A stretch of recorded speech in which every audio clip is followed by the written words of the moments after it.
The sun warmed the straw in the cozy coop, where Mother Hen clucked proudly over her newly hatched brood. 12 perfect, fluffy yellow chicks peeped and tumbled over each other then, with a final push.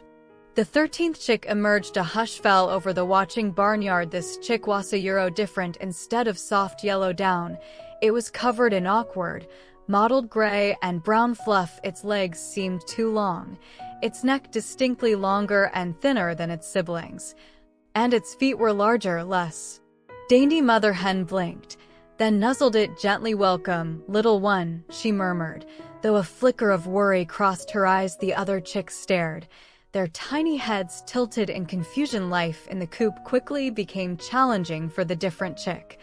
Soon nicknamed Ugly by the others while his siblings mastered the art of quick, sharp pecks for grain, Ugly's longer neck made his movements seem clumsy and exaggerated. He'd stretch down for a seed, bumping into another chick or losing his balance when they practiced dust baths, rolling in the fine dirt with joyful abandon. Ugly floundered, his longer limbs tangling awkwardly. "Look at him," chirped the smallest yellow chick.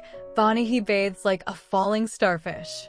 Laughter, sharp and unkind, rippled through the flock. Ugly shrunk back, trying to make himself smaller, wishing his fluff was yellow, his neck shorter, his feet less big. The teasing wasn't confined to the coop. Out in the farmyard, the older ducks honked dismissively when he waddled past. "Stick to your own kind, oddball." They'd quack. The proud rooster, Lord Redcomb, would puff out his chest and crow extra loudly if Ugly came near, as if asserting normalcy against the strange. Even the gentle sheep seemed to look at him with mild perplexity. Ugly spent hours by the old water trough, staring at his rippling reflection. He saw only the too long neck, the mismatched fluff, the oversized feet. A deep loneliness settled in his chest, colder than the morning dew. He tried copying the duck's smooth glides, only to splash and sink. He attempted the hen's efficient scratching, scattering dirt wildly. Nothing felt right. He began to believe the whispers. He didn't belong anywhere. One crisp autumn afternoon, feeling utterly alone, Ugly wandered further than ever before, past the familiar fences, drawn by the melancholic cries of migrating geese overhead. He found himself near the edge of the dark, whispering woods. Exhausted and sad, he nestled under a large, gnarled hawthorn bush, its branches thick with red berries. The world felt vast and unfriendly. "Why am I so different?" he whispered to the wind, tucking his long neck against his body. "Why can't I just be a proper chicken?"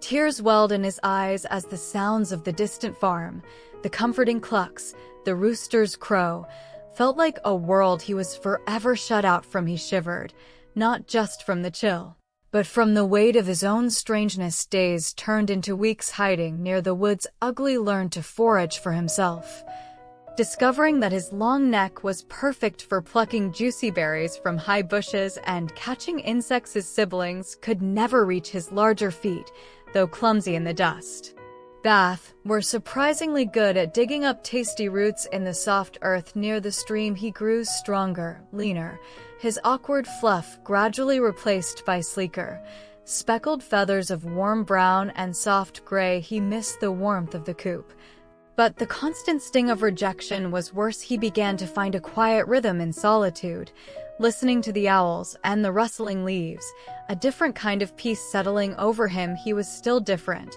but perhaps survival was possible alone. One frosty morning, Farmer Anya noticed tracks leading towards the hawthorn bush. While checking her fences, curiosity piqued. She followed them there, pecking diligently at frost-covered rose hips.